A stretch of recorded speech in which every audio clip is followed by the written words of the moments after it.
Monsieur le Président du Conseil exécutif de Corse, le 18 février dernier, le ministre de l'économie Bruno Le Maire annonçait au journal de TF1 un plan d'économie de 10 milliards d'euros pour le budget de l'État en 2024.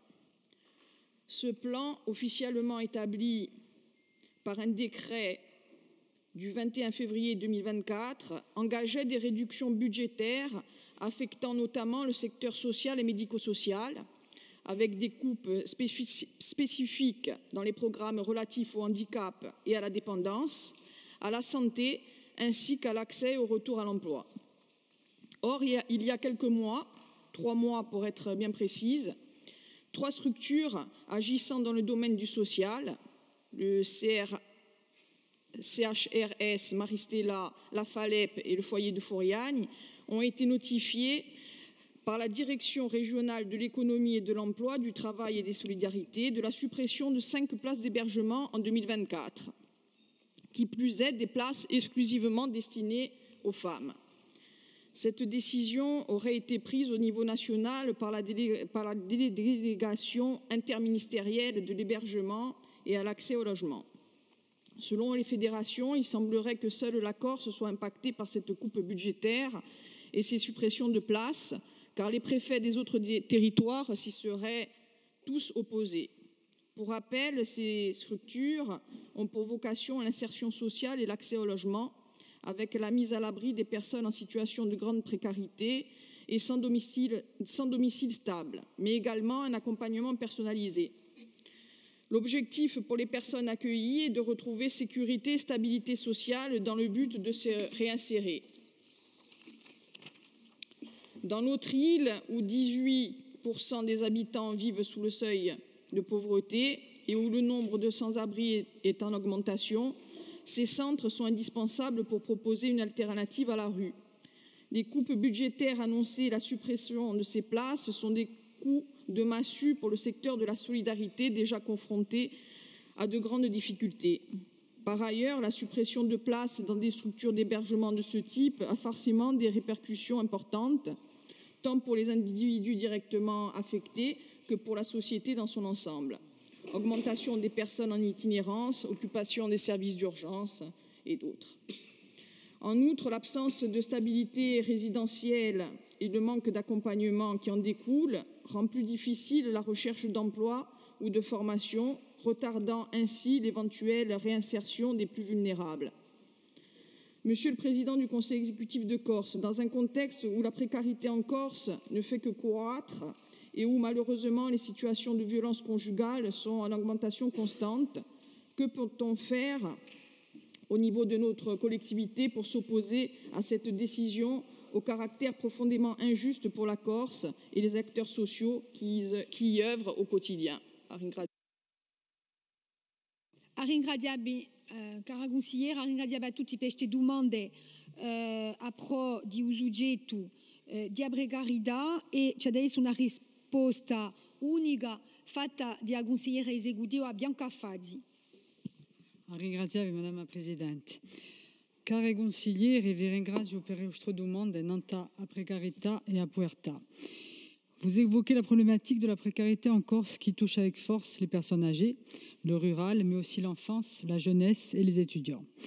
Cet enjeu, nous l'avons posé comme prioritaire dès 2017 avec l'adoption du plan de lutte contre la précarité et la pauvreté, en étant la seule collectivité à inscrire l'objectif de cohésion sociale et de lutte contre la précarité dans l'ensemble des politiques publiques qu'elle met en œuvre. Je vous remercie donc de me donner l'occasion d'intervenir sur ce thème qui a par ailleurs été abordé avec les députés de la Commission sociale, des affaires sociales de l'Assemblée nationale à l'occasion de leur visite le 23 et le 24 mai dernier. Les constats, nous les partageons. Les chiffres de la précarité en Corse, nous les connaissons. Et la dernière étude INSEE d'avril 2024 nous rappelle qu'un enfant sur 4 vit dans une famille en situation de pauvreté en Corse. Et sur certains territoires, ces chiffres sont encore plus alarmants.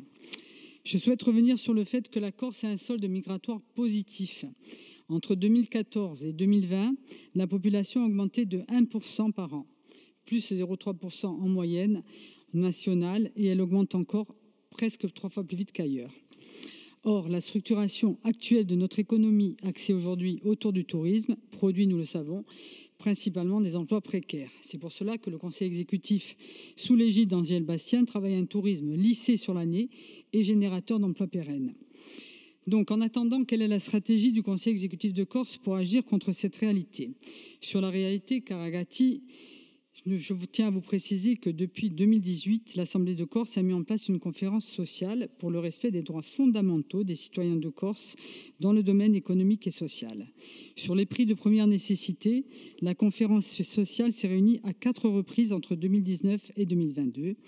On a notamment été mis en place un panier de plus de 200 produits de première nécessité à des prix garantissant un accès facilité pour les consommateurs, une charte avec les enseignes de la grande distribution en Corse et un suivi des prix réalisé par Corsica Statistica et l'ADEC. Des propositions concrètes, adaptées afin d'agir directement sur les prix en Corse ont été formulées en juillet 2022. Transmises à la première ministre de l'époque qui devait tenir compte de la situation de la Corse dans le cadre du projet de loi sur le pouvoir d'achat porté par le gouvernement. Ces propositions n'ont pas été retenues. D'ailleurs, nous attendons toujours les effets du ruissellement cher au président de la République. Sur la stratégie de lutte contre la précarité, chère Véronique, vous le savez, depuis 2018, le Conseil exécutif porte un véritable projet de société solidaire et inclusive. Cette politique s'articule autour de 3 axes structurants. Accentuer la lutte contre la précarité et la pauvreté en densifiant les actions sur les territoires les plus précaires et en promouvant des solutions nouvelles et innovantes. Poursuivre et développer les politiques sociales en faveur des publics prioritaires, la petite enfance qui est une de mes priorités, vous le savez, les jeunes, les personnes âgées en situation de handicap, les publics précaires. Je vous parlerai de la promotion de la santé. Je vous rappelle que le budget des politiques sociales et de santé s'élève à environ 210 millions d'euros. C'est un tiers des dossiers qui ont été présentés à l'Assemblée de Corse qui concernent les secteurs de la santé et du social.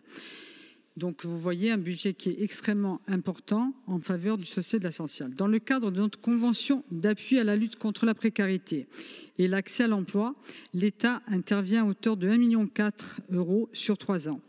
Une contribution bien en deçà des enjeux, avec à peu près un peu plus de 400 000 euros par an. Lors de la mandature actuelle, votre Assemblée a adopté sur proposition du Conseil exécutif des documents stratégiques pour les années à venir. Je veux citer ici le schéma directeur d'aide en faveur de l'enfance 2022-2026. Il n'y en avait pas jusqu'à ce jour. Axé à la fois sur une réponse plus adaptée à la dégradation des situations, mais également et surtout sur la prévention et le soutien à la parentalité. Le schéma directeur de l'autonomie 2022-2026, il n'existait pas non plus, avec un axe autour du développement de la silver economy, qui permet par exemple de créer des emplois non délocalisables. Il s'agit d'un plan d'action ambitieux pour répondre à l'enjeu du vieillissement de notre population. Je pourrais vous citer également toutes les actions, le gérontopole, etc., mais vous les connaissez toutes, j'en suis sûre. Le programme et pacte d'insertion territoriale que j'ai présenté le mois dernier, sur lequel s'appuie la politique d'accompagnement social et professionnel des bénéficiaires du RSA.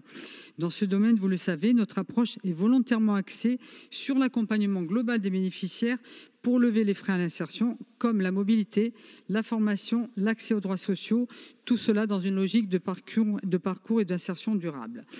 Je pourrais vous citer également un maillage extrêmement serré avec moins de 30 minutes d'accès à un service avec des assistantes sociales présentes dans les mairies sous forme de convention, le bus santé sociale sur la plaine orientale, etc., etc. Par ailleurs, nous travaillons actuellement avec les services de l'État sur les prochains plans départementaux d'action pour le logement et l'hébergement des personnes défavorisées. Car vous le savez, le logement est au cœur des préoccupations des Corses. Le taux de logements sociaux par rapport au nombre de résidences principales est de 9,6% en Corse, en contraste avec la moyenne nationale qui est de 17%. La réalité, c'est qu'aujourd'hui en Corse, les plus précaires n'arrivent pas à se loger. Vous m'interrogez, Madame la conseillère, Cara Juliette, sur la situation des structures qui œuvrent dans le domaine de la grande précarité et de l'hébergement. Cette compétence relève de l'État.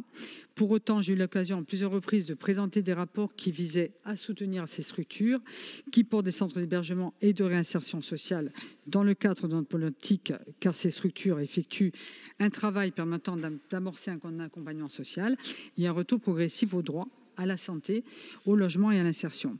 Ainsi, pour l'année 2023, la collectivité de Corse a renouvelé les participations attribuées aux associations FALEP, la Croix-Rouge, l'Albaïa, Tchouavretalin, Tsimbachtia. Nous avons également soutenu en 2023 le dispositif expérimental Paes et Dileigne, qui accueille les grands précaires qui est également une compétence de l'État, mais nous avons fait le choix de les aider. Cette alerte de réduction des budgets par l'État et par conséquent des places d'hébergement en CHRS en Corse devra faire l'objet d'une demande auprès des représentants de l'État, je m'y engage. C'est donc une politique d'investissement social que nous menons afin de lutter contre les phénomènes de précarité tout au long de la vie. Le Conseil exécutif de Corse imprègne aussi l'ensemble des politiques publiques de l'objectif de lutte contre la précarité. En matière d'emploi et en lien avec la valeur de travail que vous évoquez, Madame la conseillère, votre Assemblée a adopté un rapport cadre sur l'innovation le 1er décembre 2023. Il doit permettre de formaliser une stratégie portant sur l'attractivité du territoire, la responsabilité sociale des entreprises, la refonte des aides à l'emploi et le soutien à l'économie mixte. La réforme du travail impiego, qui vous a été présentée en avril 2024, permettra d'accompagner les entreprises pour mieux recruter et mieux former, mais aussi mieux rémunérer les salariés. L'ADEC souhaite en effet valoriser les acteurs qui assument le choix courageux de rechercher un modèle économique plus autonome, soutenable, au détriment parfois de la rentabilité à court terme. Un soutien volontariste à l'économie circulaire et la production verte permettra de proposer aux porteurs de projets, outre des aides financières, un accompagnement personnalisé, prenant en considération l'ensemble des difficultés auxquelles sont confrontées les entreprises corses. Je vous rappelle à titre d'exemple qu'une grande part de l'ESS est soutenue par la collectivité de Corse au travers du soutien au service d'aide à domicile, au SAD donc, ce qui représente plus de 2500 salariés au sein de ces structures qui interviennent sous tous les territoires ruraux notamment. Un peu plus de 50 millions d'euros, 52 millions exactement, sont consacrés chaque année au financement des SAD à travers l'APA, la PCH, la prestation contre le handicap, et des conventions que nous avons signées de dotation qualité. Je prendrai aussi l'exemple de la formation professionnelle. Elle doit permettre de créer les conditions d'un développement social cohérent en favorisant la qualification et l'insertion de l'ensemble des publics. Des aides sont également attribuées afin de lever les freins à la formation dans le cadre du schéma d'aide à la réussite et à la vie étudiante. Et ces 33 mesures afin de garantir à tous les jeunes Corses désireux de s'inscrire dans un cursus de formation et d'enseignement la poursuite de leurs études et leur formation sur l'île et à l'extérieur, quel que soit le niveau social et les difficultés rencontrées. Vous m'interrogez sur les bourses étudiantes. Ce ne sont pas moins de 2784 aides qui ont été traitées par le service pour l'année d'études 2023-2024, ce qui représente presque 2 millions d'euros. À cela s'ajoute l'aide des 600 000 euros aux dépenses de rentrée pour les étudiants boursiers, 1644 dossiers cette année pour 1 million d'euros. Et l'aide à la restauration avec la gratuité des repas pour les étudiants boursiers. Là aussi, la collectivité de Corse a été, en le domaine, la première à inscrire cette aide. À droit et à moyens budgétaires constants, la collectivité déploie des efforts au maximum et continuera de le faire. Néanmoins, le processus actuel devant conduire à un statut d'autonomie, comme l'a soulevé Cathy Cognette, permet d'envisager de nouvelles perspectives, ce qui pourrait être nos compétences. Un certain nombre de compétences sont encore pilotées par l'État. Aujourd'hui, nous ne disposons pas de tous les leviers pour répondre à nos problématiques de façon adaptée. À titre d'exemple, les montants des allocations type RSA, AH, APL, APA sont décidés au niveau national.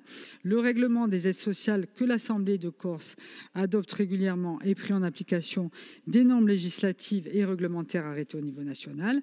Même si notre organisation et notre fonctionnement sont spécifiques, le niveau d'adaptation demeure insuffisant. Ainsi, comme j'ai eu l'occasion de le rappeler, la cohésion sociale, le développement social équilibré partout et pour tous, la lutte contre la précarité constitue des priorités politiques qui irriguent toutes les politiques publiques mises en œuvre par la collectivité. J'aurais pu vous citer également la mise en œuvre sur les logements sociaux initiée par l'AUE sous l'égide de Julien Paolini, de tout ce qui est déperdition énergétique et économie donc d'échelle. Ainsi, comme j'ai eu l'occasion de vous le dire, le travail important n'est pas toujours assez suffisant pour obtenir des résultats satisfaisants, mais nous ne disposons pas pour l'heure de tous les leviers permettant d'agir efficacement. C'est également pour cet enjeu du quotidien qu'il importe le processus institutionnel en cours à Ringradiavi.